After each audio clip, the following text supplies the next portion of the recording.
Tunggu dia.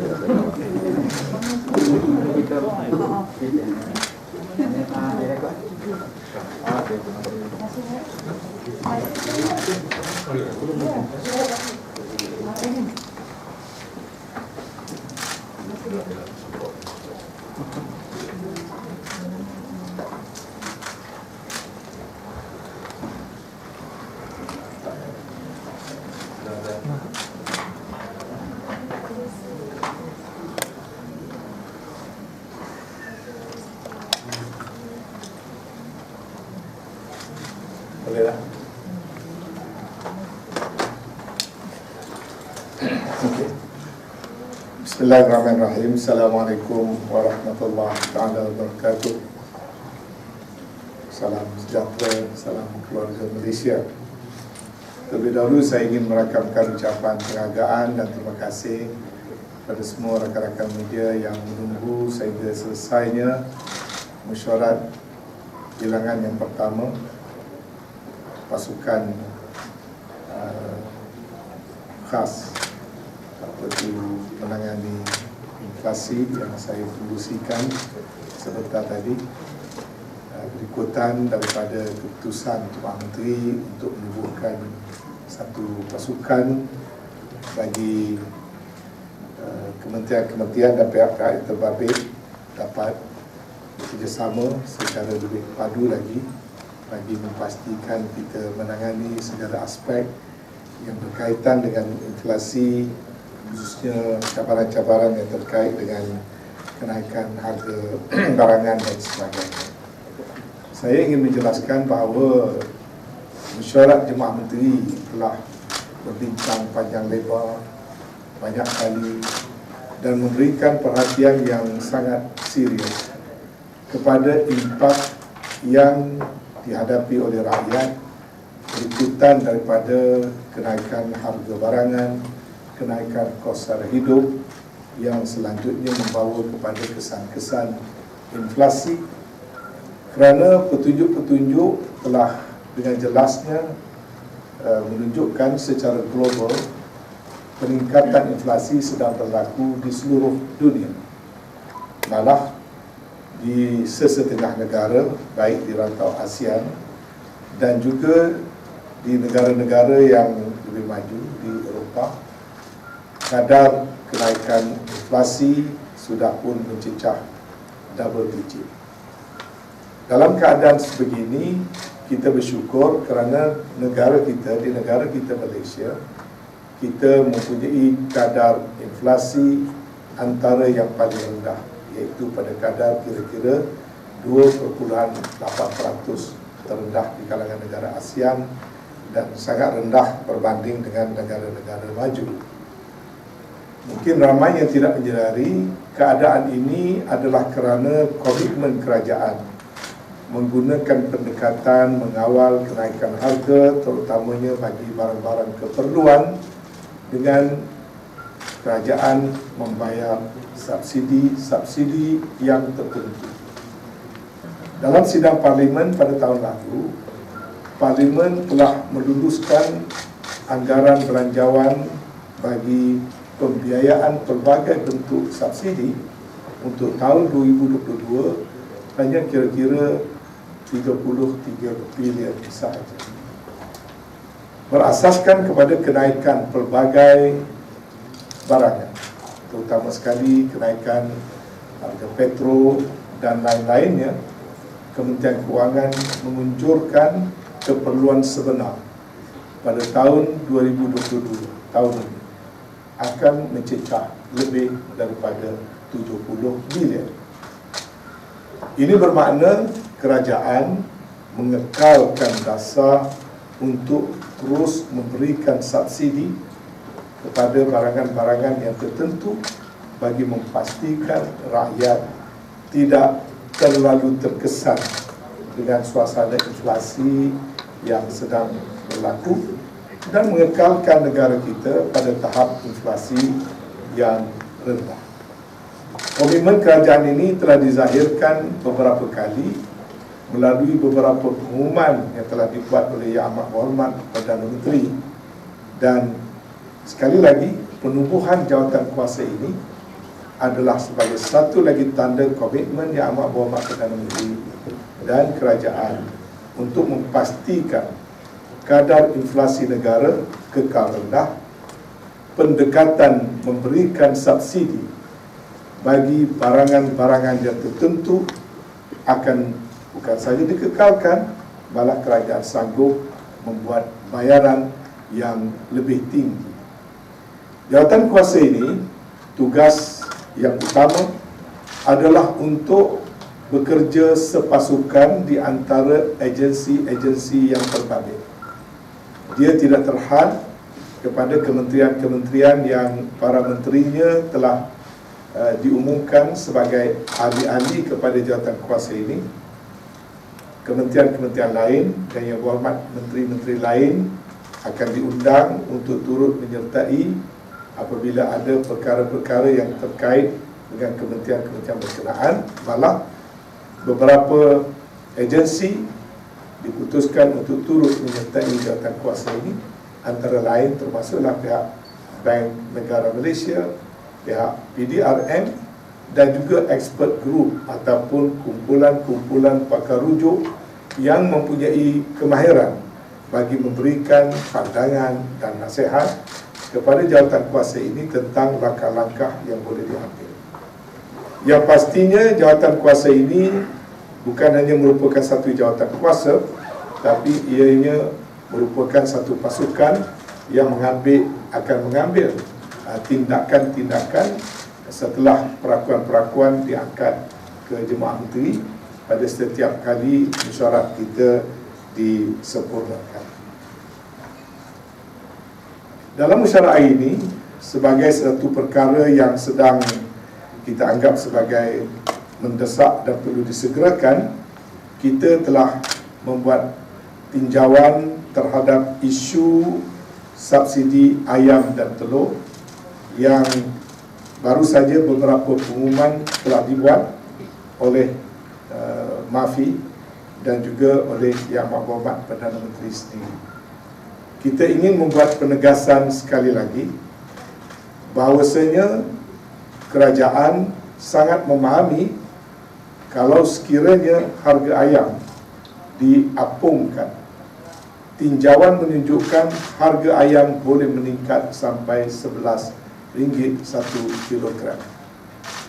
Tinjauan pada harga ayam di negara-negara sekitar mengukuhkan lagi tanggapan tersebut. Yang Amat Berhormat Perdana Menteri dan Jemaah Menteri telah membuat ketetapan bahawasanya itu kita tidak akan biarkan berlaku bagi pengguna-pengguna keluarga Malaysia dalam negara kita.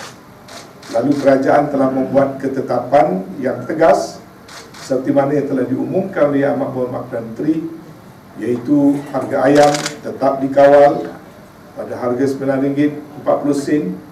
Kerajaan sanggup terus mengeluarkan perbelanjaan bagi mengawal harga ayam dan juga telur dengan perbelanjaan lebih daripada 300 juta, 330 juta begitu, dan bagi memastikan semua pihak dalam industri ayam diberikan perhatian yang sewajarnya.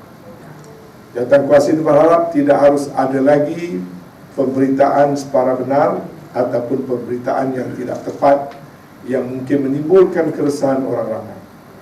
Jawatan kuasa ini telah mendapatkan laporan tentang kedudukan bekalan ayam. Kita tahu selain daripada intervensi harga dan menetapkan harga siling, kita perlu juga memberikan perhatian terhadap bekalan ayam dalam negara yang mencukupi. Data-data yang telah diberikan kepada Kementerian Pertanian oleh pengeluar-pengeluar ayam membolehkan kerajaan memberi jaminan bekalan ayam adalah dalam keadaan lebih daripada mencukupi. Proses-proses untuk memberikan subsidi di peringkat-peringkat yang telah ditentukan telah pun dipermudahkan, dan kita harap mulai besok bekalan ayam dalam negara akan dapat disampaikan kepada rakyat dalam bentuk dan cara seperti mana yang telah kerajaan putuskan.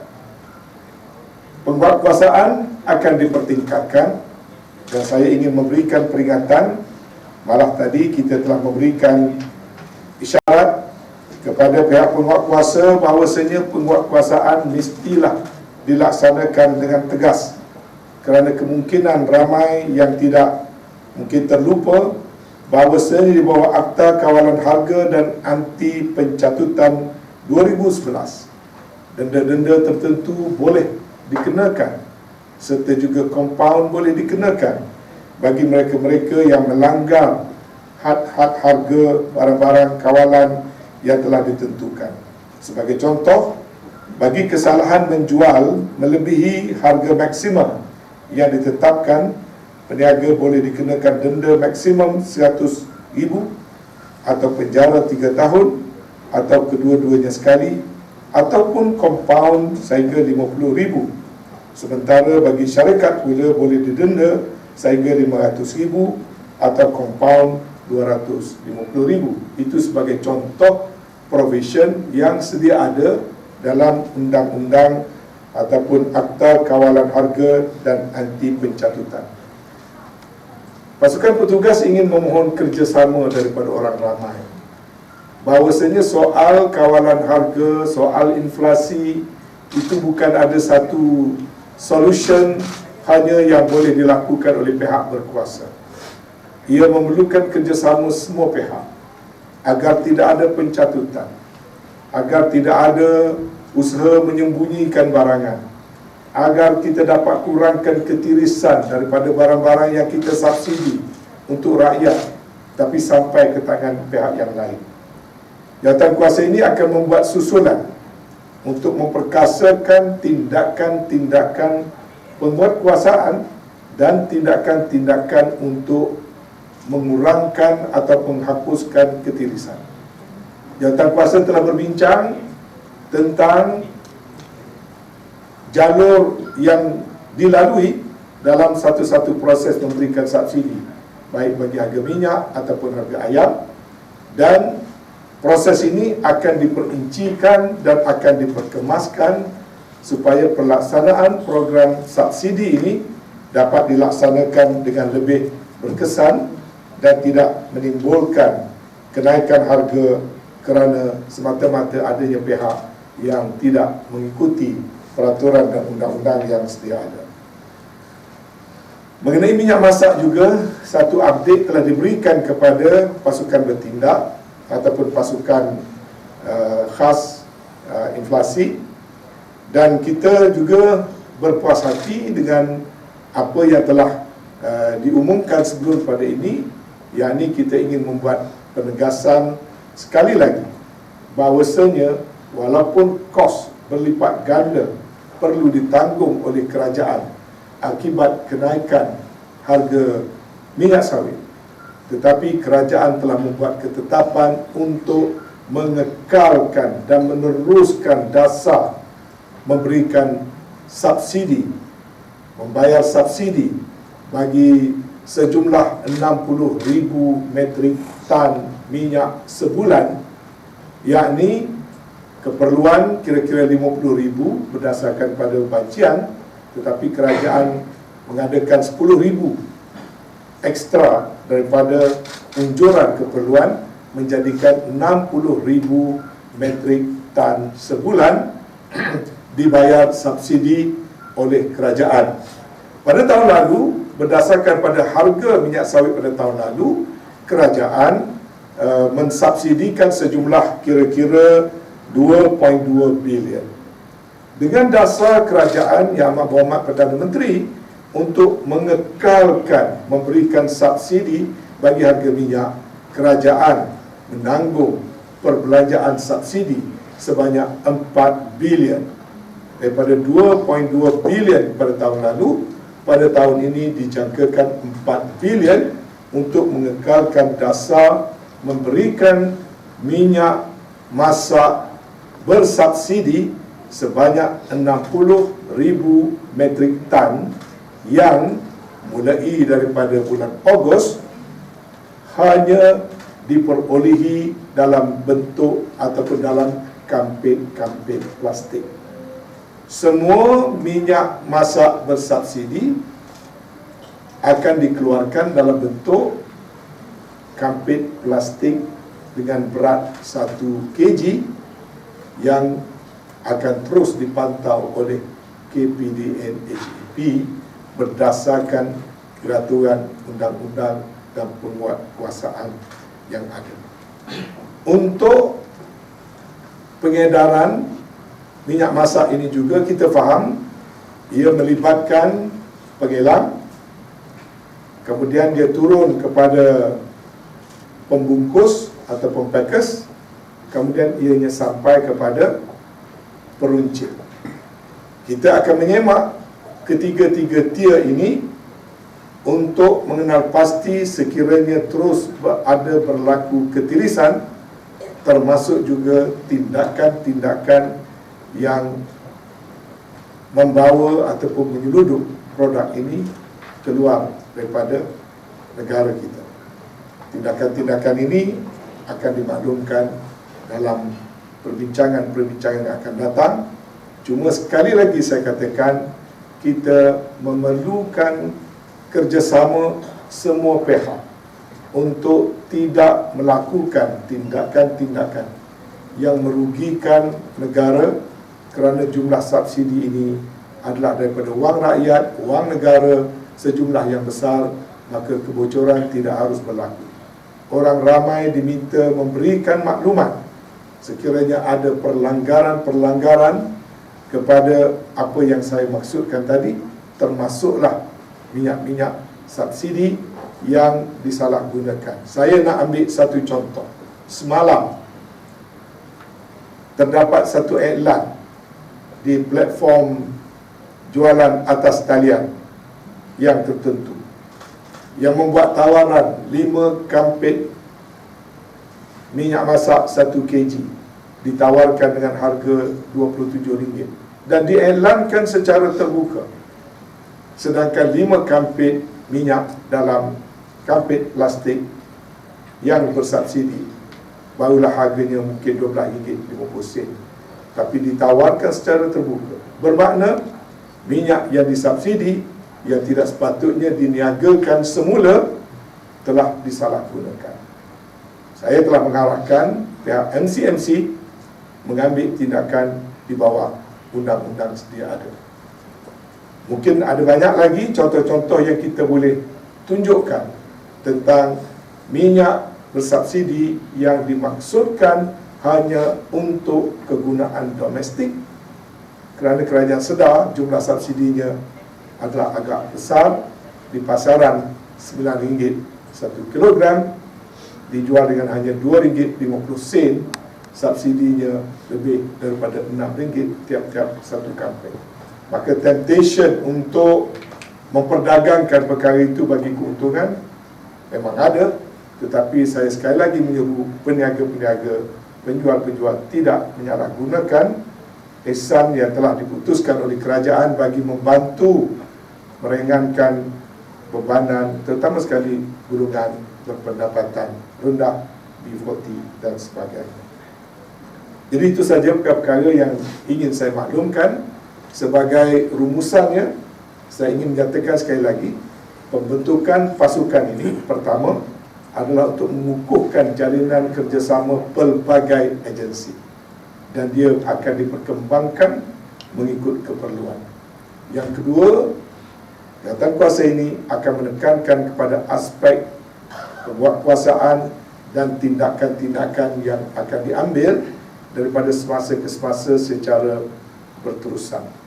Dan yang ketiganya, saya ingin memberi penekanan sekali lagi, kerajaan telah mengambil satu keputusan yang berat, di mana jumlah subsidi yang sudah pun melebihi 70 bilion dikekalkan demi memastikan keluarga Malaysia, terutamanya golongan berpendapatan rendah, tidak terlalu terkesan dengan impak kenaikan harga barangan. Saya faham bila menyebut soal inflasi, bukan saja soal ayam, bukan saja soal minyak ataupun telur, kita juga akan mula memberikan perhatian kepada semua barangan dan perkhidmatan lain yang boleh menyumbang ke arah peningkatan inflasi, dan kita memberi jaminan kita akan terus melaksanakan pendekatan secara proaktif, mengawal dan mengekalkan negara berada pada kadar inflasi yang boleh diurus dan tidak mengalami inflasi yang tinggi.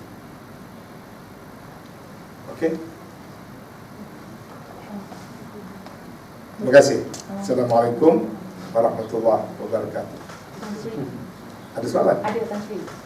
Yang pasal jualan dalam talian tu, yang punya masak polybag 1 kg tu. Ya. So selain arahan MCMC ambil tindakan, apa lagi tindakan yang KP dan GP yang juga akan membuat susulan. Yang pentingnya tindakan tegas akan diambil bagi sesiapa saja yang melanggar akta sedia ada.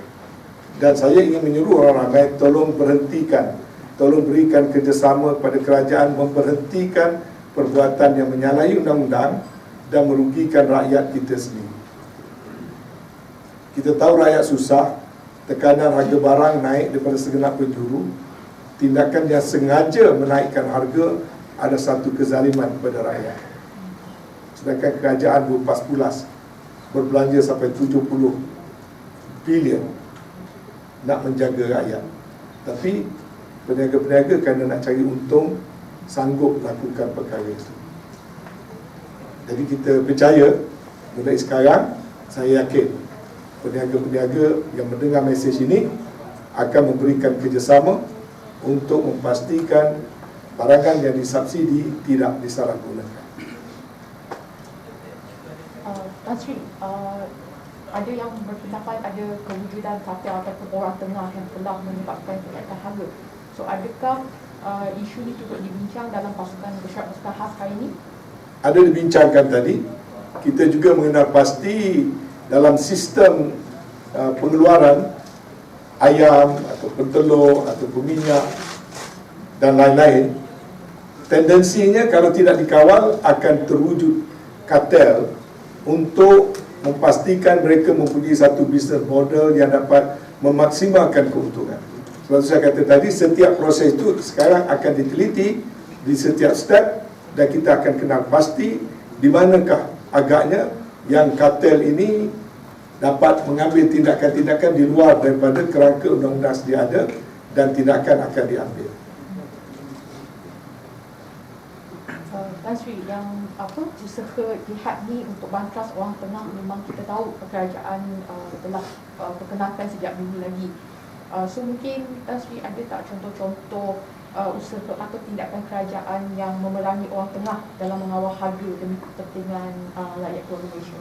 Kita tahu sistem orang tengah memang wujud sekian lama dalam sistem dalam negara kita dan kita tidaklah menyatakan sebagai itu satu perkara yang salah, tetapi ianya salah apabila mereka mula membuat keuntungan secara melampau, cutthroat kata orang, ya.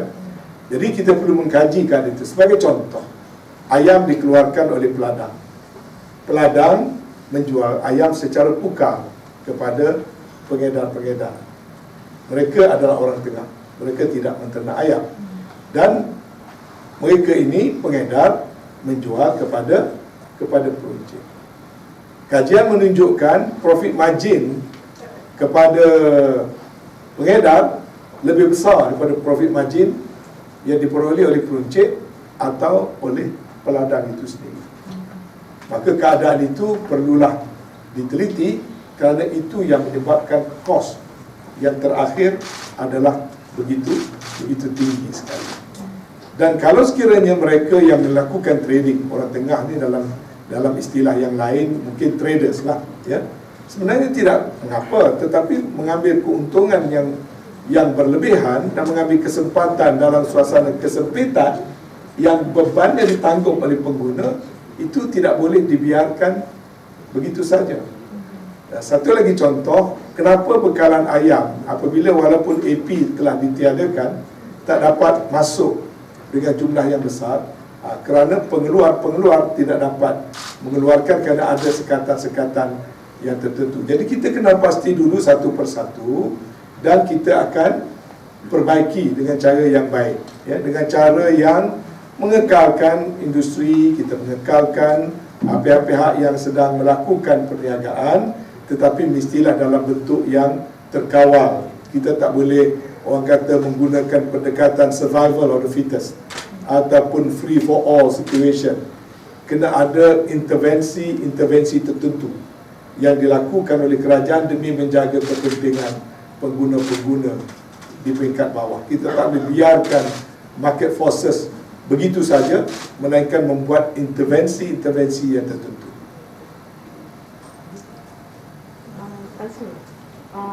Bagaimana dengan bekalan minyak masak yang dalam bentuk paket yang bersubsidi ni?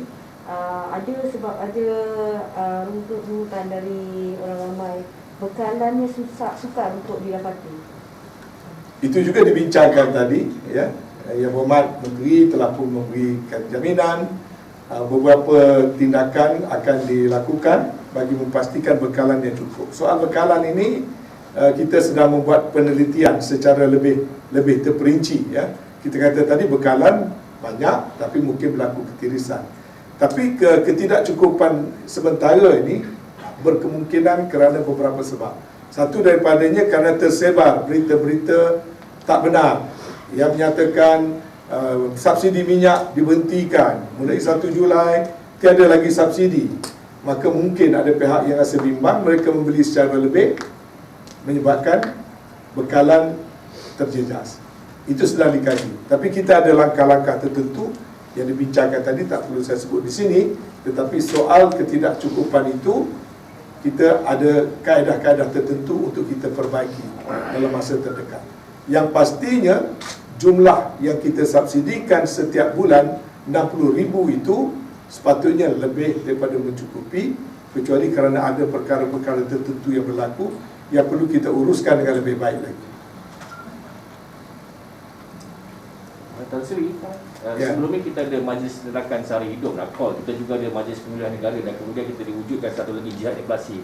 Tidakkah itu semua redundant ataupun sebenarnya tugas adalah berlainan dan juga objektif juga berlainan? Sebenarnya tidak timbul masalah. Kita juga bincang perkara itu tadi, ya. Jawatan kuasa teknikal tentang apa tu kos sara hidup dan sebagainya, ada yang kita akan gabungkan, ya. Yang pentingnya daripada pelaporan kita ini, kita ada jawatan kuasa peringkat nasional, cost of living yang dipusi oleh Amat Berhormat Perdana Menteri NACOL, dan telah tentu kita ada mesyuarat mingguan kabinet yang setiap hari Rabu memang bincangkan masalah harga yang dihadapi oleh rakyat. Jadi hasil daripada mesyuarat ini akan terus dibawa kepada Jemaah Menteri. Okay. Alright, terima kasih banyak. Terima kasih. Thank you.